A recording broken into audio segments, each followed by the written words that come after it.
what is the environment. I am not a professional or a highly learned person.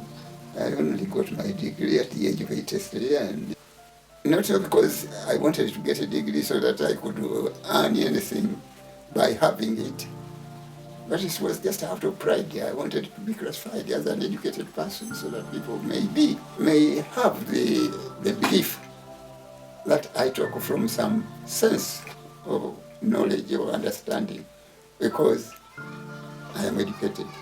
Whenever my grandfather comes to visit from the village, he brings me something antique. The way he chooses what to gift me astonishes me, to say the least.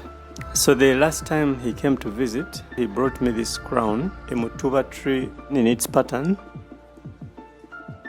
Looking at it, the first thing that came to my mind was a crown of nature. The way it has been interwoven is a mystery of sorts. At the time, I was preparing for a fashion art contest in New Zealand, so it was just timely observed, and all I had to do was to dust and wash it. Also, the calabash that you see the model holding was brought to me by my grandfather on another occasion. I have 3 of those.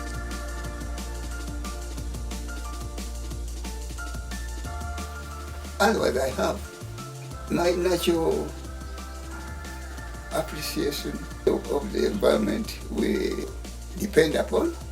With the literature I have read, I can see that man has abandoned his living dependence on the environment God created him in, and is following the destructive environment which Satan has designed for man, so that we may be denied the opportunity of going back to God from where Satan was dismissed. The jealousy of Satan against us is now the zigzags of understanding God.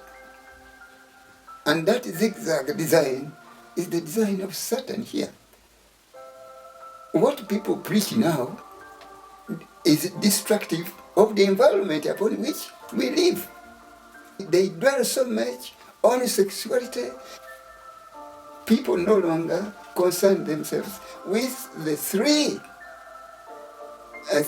commandments of God, which relate us with Him direct. A tree, in whatever form. When I start talking about trees, I'm not talking about sizes of trees. I'm talking about the green nature. When I organized an exhibition whereby the United Nations Botanical Index accepted the mutuba tree, even the word mutuba was inserted into that index as an endemic tree of Uganda. That was done by me, but of course nobody seems to recognize that. I taught in my district the multiplicity of the values of the mutuba tree. To celebrate my grandfather, I felt that I should share this with you. He is now 88 years old, and if there is any way that you'd like to work with this idea, I'll be happy to engage.